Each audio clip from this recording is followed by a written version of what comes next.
How's it going, guys? Been a little bit. If you guys don't know me, my name is Jason Walston. I'm a filmmaker. I tend to do little short films and some commercials. Been doing this for quite a few years now, and I just kind of want to do a little bit of a sit down and talk to you guys as filmmakers and fellow people who just do YouTube things. It's been a long time since my passions first evolved. My passion started back whenever I was a kid. I really got into the whole idea of building models and Legos when I was a kid. I really enjoyed the whole aspect of creating something with my own hands. And one of the biggest things that I really enjoyed was going in and just creating a environment, like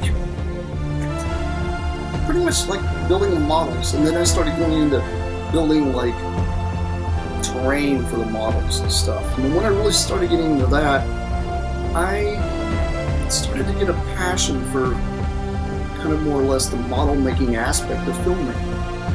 And throughout the years, going through junior high and high school and such, I started dabbling more with cameras. Throughout high school, I went and did drama class. Started in junior high and went into high school. I did drama. I built a lot of the sets, and most of the time whenever we actually had actors on stage, the teacher looked at me and was like, you're going to run the camera. And I'm like, I don't know anything about a camera. They didn't care because they saw that I actually had a passion for it. And this is back when VHS was one of the big kickers. A lot of people don't understand when it comes to the aspect of filmmaking. Filmmaking started years ago where you had to cut and splice actual film and tape it together, and sometimes you actually had to use like a tub of glue to glue everything together, and then you'd run it through a reel, and then you'd hope to God you actually got it on the right frame, and you'd actually have to hold it up the lights and stuff. And then we got into the whole aspect of digitally doing stuff with VCRs and magnetic tape, and a lot of people don't understand exactly how hard that was. That was very difficult to edit back then. I tried a little bit of it myself when I was like through like high school and such, because of the film portion, as I'm going to call it, of school. I had a small high school I graduated from, so it wasn't very big. I had very little to really work with, so I did the best I could do. I personally owned a little Polaroid camera, which I've lost a lot of the films throughout the years doing those, and the little Kodak cameras that everybody kind of enjoyed during the 80s, where you click it and then you had to wind it, and you click it and then you had to wind it, because I really never had a lot of money. And then I went into getting out of high school and went and applied for one of the colleges for film. Sadly, it didn't work out. Didn't have enough money. Couldn't afford it. So throughout the years, I worked. And what did I do after that? I just worked and researched film the entire time. And the funny thing is, my passions actually started when I was a kid. And most of my film developing and researching and such came from books back then, whenever I was through high school. And it just one of those things. And eventually, I joined the military and actually went to a proper film school. But that hasn't changed who I am. It's made me a better filmmaker. It's made me a better outlook on life. How can I exactly take this grand scheme of making something useful for those who really want to see it? So, with the adaptation of YouTube and all the silliness that we got on the internet nowadays, we can pretty much do anything we want, put it out there, and let people enjoy it. And that's exactly what my YouTube's about. A lot of people don't understand it, don't get it. That's what it is. It's the aspect of filmmaking on a small degree. Yeah, I might be reviewing toys, but there's a lot of work that goes into that. For example, when it comes to one of the smallest aspects that most people don't even think about when it comes to filmmaking, audio. When it comes to audio, primarily what you want to try to do is use the best audio equipment you can to sync it with your camera. Way back in the day when you actually had film cameras, you had to run an extra audio thing, which went to a magnetic reel of tape, and then they would have to sync the audio with clapboard that way. But nowadays, it's a lot easier to sync the audio because you can do it by waveform with digital stuff, which is kind of cool. And it really enhances that type of thing, so that way you can actually have external recording devices that's recording it digitally, and also have cameras that record the audio as well. So that way you can kind of sync the sound and make it work. But audio is one big thing a lot of people don't tend to think about. What I primarily want to talk about is what type of items you probably should use for capturing such audio. One of my greatest suggestions is to go out and buy a shotgun mic. Shotgun mics plug in with these cables called XLRs. And the XLR cables you can take and plug into a mixer, or you can plug it directly into a digital recording device that actually allows you to plug in XLR. Now sometimes the XLR might not plug in, but it'll actually have like a small adapter so you can plug it into the recording device. And the great thing about that is it's going to get you a lot better quality sound. And one thing most people don't understand when it comes to the shotgun mics, you primarily want to point them directly at the chest of your subject. Primarily like the upper chest, up in this area. Because mainly when you capture sound, you want to get the best sound. You're going to catch better sound by pointing it directly at their sternum versus pointing toward the floor or at the top of their head, because it kind of sounds slightly muffled. But that's the way the shotgun mics are actually designed. They're designed to capture sound in a correct way. Now let's get into the whole idea of using a dynamic mic. Some people think, okay, dynamic mic, that's primarily for artists that sing and do stuff like that. That is correct. But filmmakers use them as well. That's why most of the time when you guys see these guys that go out and do news gathering and such, they gather it using a dynamic mic. It's primarily covered with like a big foam thing, and then like this little cardboard box put around the bottom to kind of give you guys their logo. But that's what it is. It's a dynamic mic. The reason being we use those is so that way we can capture the person that's talking, and then if we want to capture the interviewee, we can put the mic in front of the interviewee, and then they can talk. So that way you actually have pretty decent audio coming from that, and you're not picking up the 5,000 noises that are going on around you. It's actually a really excellent idea. Now, when it comes to the equipment cost, it can get very pricey. I kind of suggest you guys go out there and shop around, do eBay, do little bitty things you need to do to kind of just give it a little better feel. You know, don't go over there and just drop a freaking dime on like $400 or $500 equipment and then think that's the only thing you can get.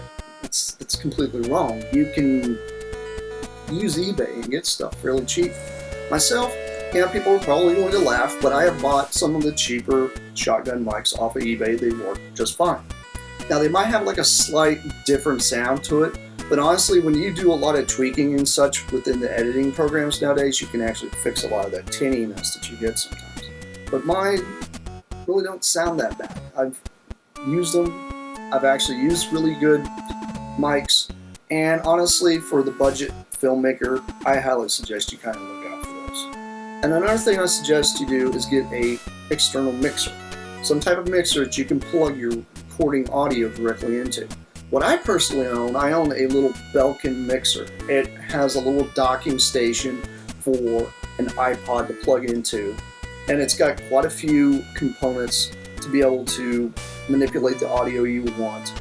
And you can actually plug in 2 XLR on it, and then the larger plug, and then maybe an RCA input if you want to. So that way actually gives you a little bit of a diversity. Now the great thing about the mixer is the idea that you can plug USB directly from the mixer into the laptop, and then record through GarageBand if you have a Mac. You can also use it on Windows as well, but I highly suggest you kind of look for these things. They're pretty scarce in the market now, but when I got it, I actually got pretty lucky. I got it off of eBay and some guy was selling it secondhand. Didn't realize how much money it was. I got it for 50 bucks. You'd be lucky if you get it for 250, because it's a fairly good mixer. And another thing I actually suggest you guys drop the dime on is camera equipment. A lot of people don't understand when it comes to camera equipment doesn't have to be the best thing that's out there on the market. Myself, I started out with a little bitty Sanyo. It wasn't too bad. It actually did fairly well. The little Sanyo wasn't the best, but it did the trick. And it's kind of beat up, and I've used it for a long time. And you guys have seen me actually holding it up in hand during my whole let's take my car and run over crappy knockoff robots, which is what I did, which is kind of fun. And a lot of people enjoyed that and found it fairly hilarious. But the big thing is I highly suggest you kind of go in and buy good cameras. Get a high-def camera, guys. They're not that expensive nowadays. They're fairly cheap, and you don't have to drop like the ton amount of money on like a DSLR. Myself, I happen to own a couple DSLRs. I like them. I use one primarily for photography because the video aspect of that DSLR was a second afterthought. And then I went out and bought a better Nikon to actually record off of. And it's not bad. It's actually got a decent amount of inputs. You can plug microphones directly into it, so that way you don't have to worry about external mics. And the great thing is you can actually use them in any aspect you want. So the great thing about DSLR is you can swap out your lens, put any type of lens you want on there if you want to try to get really, really super close. If a lot of you guys remember seeing any of my reviews from way back at the beginning, you'll see that I used to take photography, and what I was doing a lot of photography photos. And some of the stuff was like super, super, super close to something that's really, really, really small. The only way I was able to do that was with the DSLR with macro lenses that I happen to have. And it's very difficult trying to get the right thing because the macro lens would actually bring what I wanted in focus and everything else would just go blurry in the back, which was great. It actually gave some interesting looking photos for some of the stuff that I was actually producing. I myself, I'm not a writer. I have some people that do some writing and stuff like that, and I've actually helped out on quite a few short films when it comes to that. But the writing aspect is something I don't really tend to do at all. I'm one of those kind of guys that has like a billion things going on in my head at the same time, so I just kind of improv, which works. And a lot of people, I don't know, it's like a forte kind of thing. You don't know whether you're good at it unless you try. And I mean, I watched James Rolfe, Angry Video Game Nerd. I like to plug him because he's one of my biggest inspirations as an independent filmmaker. He does a lot of that stuff himself. He does a lot of improv, but then again, he writes a lot of stuff too. So if he's going to sit there and try to do like a critique on a video game, he'll sit there and do a critique on the video game and say it and speak into a mic and then plug in that commentary later on over the entire thing, which is actually not a bad idea. I like the idea of, taking small little bitty chunks of information, throw them on a piece of paper. That way you don't forget anything as you're trying to do whatever kind of video you're trying to do. Now, one of my biggest suggestions, like I say to people, is to, get a good camera. Invest in a little bit of audio equipment. Lighting is the biggest thing. People don't understand. You can't just light something and expect it to look good. You have to light things in certain ways. There is a way of lighting miniatures that most people don't understand. You can't just blast lights from a standing lamp in a room or try to use the lights that you have in your room to light everything up to make it look good. You actually have to kind of bounce it around and use different kinds of things. That's why I highly suggest you look into getting like reflectors and just little bitty things to be able to bounce and manipulate the light. Now, if you can't afford a lot of lighting equipment, I can understand that. But there are pretty cheap measures on eBay. You can actually get some pretty good lighting equipment. A lot of the stuff is underneath photography lighting, which works just fine. I bought a set of 3 lights that happen to have little bitty built-in variacs, or dimmers, as everybody wants to call them. And it's kind of cool. They do a very good job, and they're not bad. It does give some punch, but it's not the best in the world, but it does a decent enough job for what you're trying to do. Now, if you really need to get a good punch of light, I kind of suggest getting umbrella lights. Umbrella lights are basically these lights that have a bulb that shines toward an umbrella, and the umbrella itself sometimes can be a white, like silk, or it could be a mirror, or it could be anything like that. So that way you can actually bounce that light directly into your subject or directly into whatever you're trying to light up. And it's not actually a bad idea. It's fairly cheap if you think about it in order to blast a lot of light, because I know these guys that talk about going and doing film and stuff like that, they go out and dump tons of money on this crazy equipment. It's like you don't need a 5K freaking light to light something up sometimes. Sometimes all it requires is a small light and a big mirror, and you can get a lot of light, which is crazy.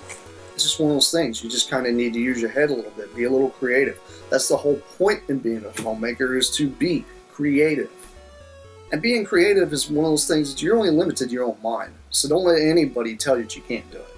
Because some of you guys out there that are interested in this stuff, you don't have to go to school for it like I did. But you do have to try to practice it a little bit and get the equipment to play with. Don't just assume that, you know how to run a camera and then get the job and then not know how to run the camera. The problem is what the way cameras are evolving nowadays is people tend to use rental stores for a lot of this stuff. They'll still go and they'll rent like an Arri Alexa, or they'll go rent a Red or a Blackmagic because you can't afford the actual camera itself. And I can understand that, but if you're really wanting to get into film, my suggestion is to buy a decent DSLR camera, some decent lighting, and try to get like a decent audio mixing thing. Now, when it comes to doing podcasting, I'm going to get into this now. Podcasting is primarily one of the biggest things that has actually been coming kind of hot lately. That plus, like, we got the live streams, the Ustreams, and the Google Hangouts that go on. A lot of the guys don't understand when it comes to that stuff, you need a decent camera, first off. But second off, I highly suggest you get a good microphone. The last thing anybody wants to do is hear somebody talking through something that sounds like a soda can. It's just ridiculous, especially with the availability of some of the stuff they have nowadays. Now, I do know that they actually have pretty decent cameras built into the actual webcams that you can purchase, but I do suggest you do go out and buy something like a Snowball or one of those Yetis, something that's going to capture the sound and it's going to sound good. Now, you don't have to have one of the little bitty things that I call a pop screen that you put in front, so that way when you're talking, your T's and your P's don't sound like they're popping the mic. You don't necessarily have to get some little filter like that, but sometimes it's kind of suggested. I do also suggest you try to get like a shock mount that goes around the mic. These shock mounts are actually pretty good. I have a shock mount that is for my shotgun mics that I have mounted to a boom pole, which is also rigged to my light, which is pretty much, it's a stand, basically it's a little bitty baby stand that comes up that holds my light. And it's kind of like a double whammy kind of thing, and it's very, very ingenious if you think about it, because I'm pretty much omitting the whole idea of having to have somebody hold a boom pole to be able to capture the sound, but I do wrap the cord around the boom pole. Now the thing is there is something about that. If you do wrap something around a boom pole, you need to make sure the boom pole is going to rock back and forth, make sure there's no wind or any of that crazy crap, and try to make it work. And wrap it tight. Not so tight that it's pulling the XLR out of the microphone. Like, keep that loose around that portion. But wrap it fairly tight all the way down the length of the pole. So that way you can not have to worry about this cord just flapping around and being knocked around, especially if you're trying to do stuff like that. Myself, I do tend to do a lot of little bitty things by myself, but that's what makes me one of those kind of guys that can actually do all different kinds of stuff in the film business, is because I've trained myself to do more than one job. And when it comes to that, the biggest thing is to try to be universal. Try to be that guy that goes out there on the film set and it's like, hey, I'm being hired to do this one job and do this one job. Keep your eyes open for other things, but don't try to go in and take over somebody else's job. They don't like that kind of stuff. Nobody likes a bigot on set. So be the nice guy that's going to be, helpful. That's what they want on set. They don't want people that are going to walk in and try to dominate everything, because you know what? If you're new to the scene, you're no Michael Bay, you're no Steven Spielberg, and you're no George Lucas. So don't act like it. Just walk in and be like, hey, I'm here to help out what needs to be done. And that's my biggest advice to anybody that's a filmmaker, or anybody's into making films, or if you're into the whole simple fact that you just want to try to make short films yourself. If you're going to try to do this stuff with your friends, don't be bossy. Enjoy yourself. Have fun with it. Walk up to your buddy and be like, here, hold this camera. I'm going to do this. All you got to do is hit this button and just follow me. If you have to slap the thing in auto, do it. Because sometimes you don't know what you're going to get. Especially when it comes to a lot of guys that don't understand this. They all complain. It's like, oh, why do you film certain things in auto? There's a reason there's auto on a camera. Auto's there for, well, you're amateur, doesn't know what he's doing. Or B, it's there to do all the little minor adjusting that it needs to do while you're trying to capture something that's possibly moving a lot faster than you can keep up with. Or you're just out doing live stuff and sometimes you don't know what you're going to get. That's one of the biggest things, especially when I go to conventions and such. I sometimes do just use like a small camcorder and just kind of carry that around. But if I do use my DSLR, sometimes I just leave an auto, because you don't know what you're going to get. But then when you're trying to get like certain types of feels, if you're going to do like focus pulls on certain things, or if you're going to be trying to do like crazy pans and anything like that, that's when you take it out of auto, you put it in manual and start doing its thing. But there are times that auto is actually required. Now I'm going to go into one of the things that I've been doing for a long time. I've been doing a lot of this independent filmmaking, and I've worked with several other people on set. I've been hired one time to do construction supervisor, and pretty much had to build miniatures for birthday boy, which a lot of you guys probably have saw on my YouTube. If you haven't, go check it out. It's my cut, my edit of it, and the beginning segment's going to be completely different from the one that they released in the film festival, because they're doing a lot of CG with it. Now the crazy thing is yes, I did miniatures. They were going to take miniatures and cut them out in After Effects and then manipulate them to make it look like you're passing through a village. It's kind of cool. A lot of this stuff is hand built. I primarily built it out of, like, the trees, for instance.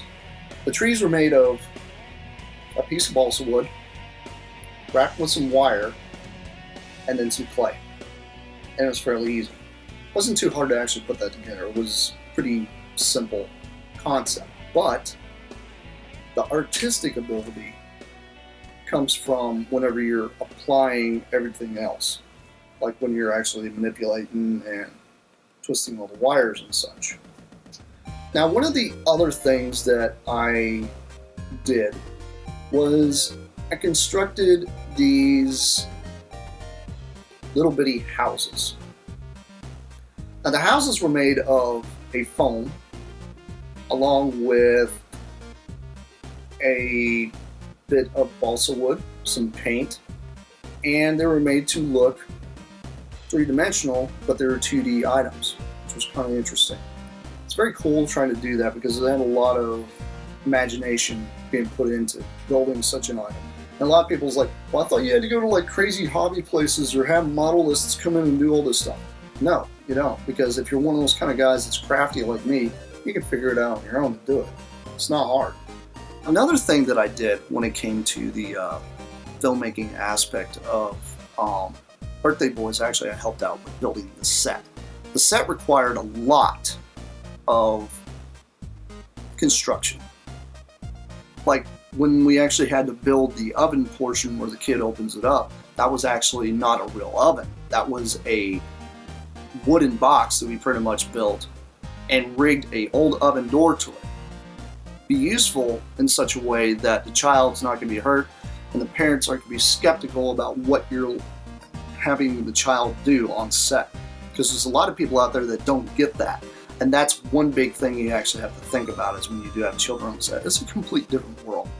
Another thing that I actually did that I really enjoyed was my documentary I did.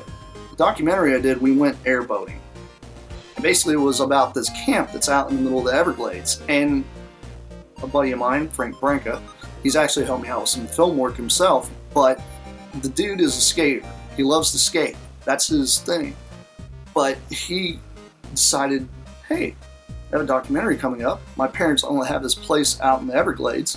So we drove at least a good 3 hours from Orlando down to the Everglades just to go and do this airboating camping trip, which was really interesting seeing this whole camping expedition going on down there where they were actually setting up refuge places for anybody that happened to get like hurt or injured being out in the Everglades. There had been a time that an aircraft had crashed down there and the people had broken into one of the cabins and found food so that way they could actually survive. Well, they became rescue places out there now, which is actually kind of cool. And that was one of the experiences I got from just doing a documentary as a filmmaker. And that's one thing that a lot of people don't think about is experiences is the biggest thing when it comes to making films. You have to get out there and do something. You can't expect the world to just drop ideas on you. You have to come up with these ideas. And then you have to execute them to the best of your ability. Now, one of the biggest things and obsessions I've always had with filmmaking was the special effects type of thing. But you guys also seen the Generation 2 Minnesota commercial I did. The commercial, there's a small little snippet in there that I did where I brought, Megatron, a little tank guy, kind of comes down into the base. I took a little piece of fishing line, I tied it to the Megatron, and I just dropped it down in the frame and then back up. I did this probably 4 or 5 times before I got a good take, but something I did. And the thing is I lit it in such a way that you will never see the line. And the crazy thing is when I did this, I decided to reverse the clip so that way it looks like he flies down instead of going up. So basically I just take the same clip and I flip it on its end and then run it the other direction and it looks like here he comes in. And later on I decided to do a similar trick with fishing line in my Megaforce commercial that I did. In the Megaforce one, I actually pulled the larger transport tank toward the camera. I did that in such a way with fishing line, and I lit it so that way you wouldn't see it. Now that is one thing a lot of people don't understand. When it comes to lighting, you need to make sure when you're doing your lighting, do your lighting the correct way so that way you don't see fishing line. I do suggest that you kind of go into taking several different takes of the same thing. So that way you make sure you don't get that line. Because there'll be times that you'll be moving the camera around and doing stuff like I was doing, and you won't actually recognize that you caught it, and you did. So my suggestion, at least do 2 to 3 takes of stuff.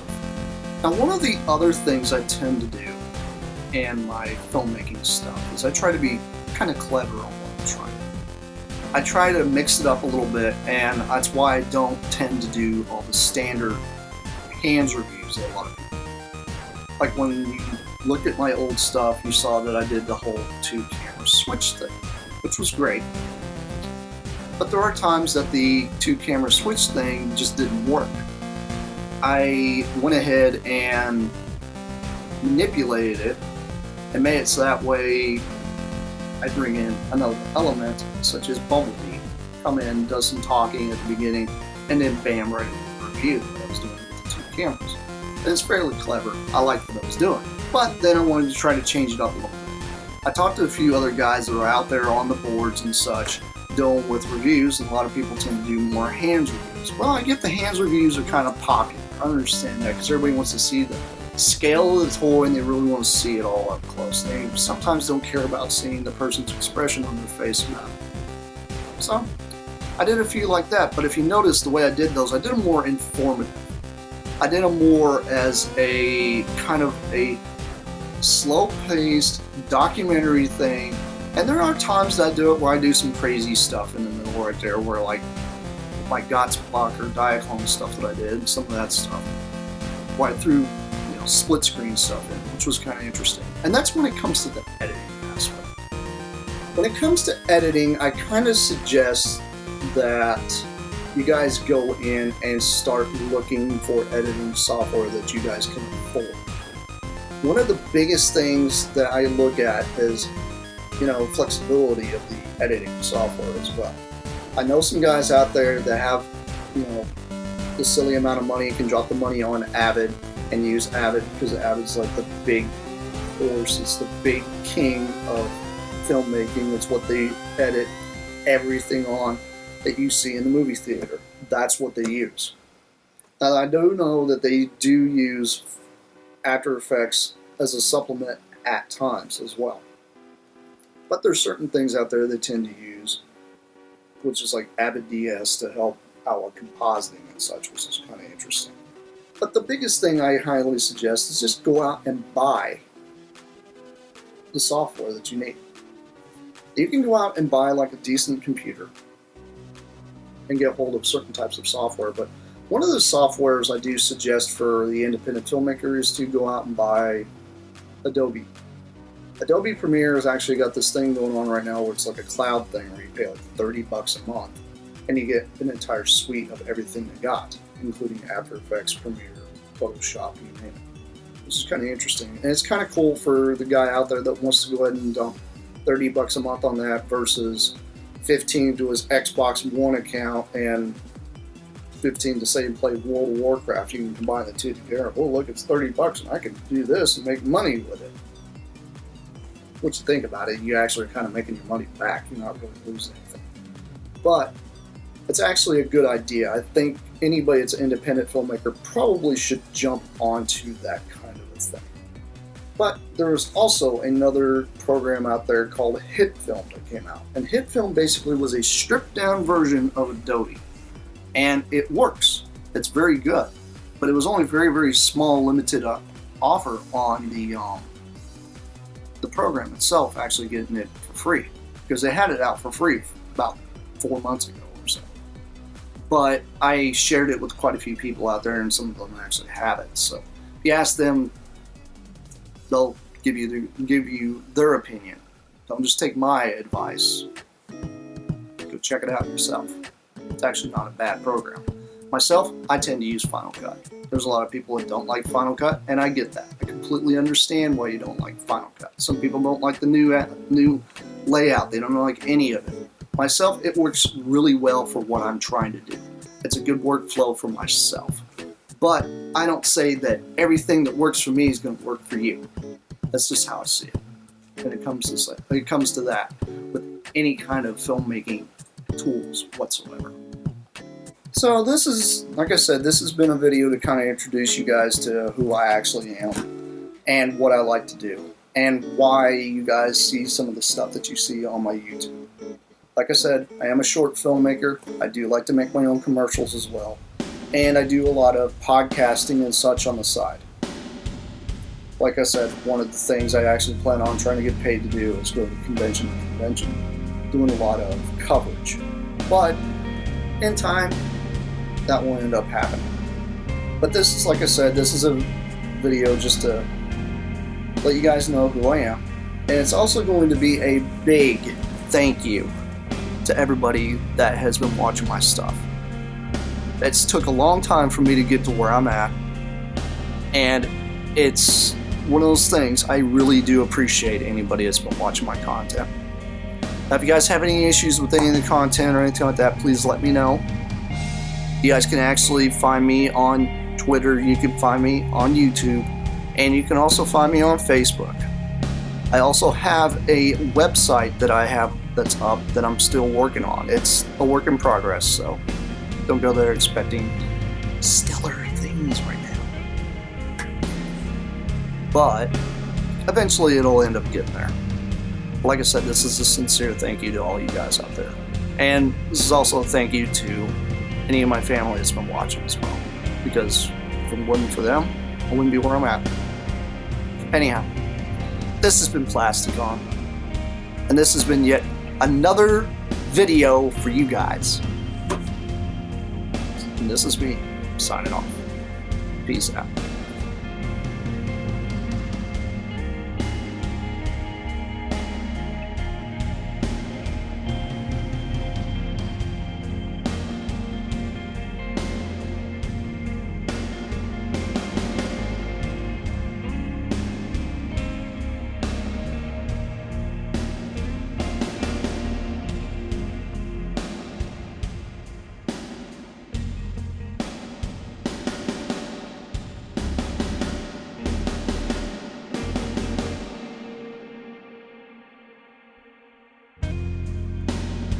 Plasticon Studios.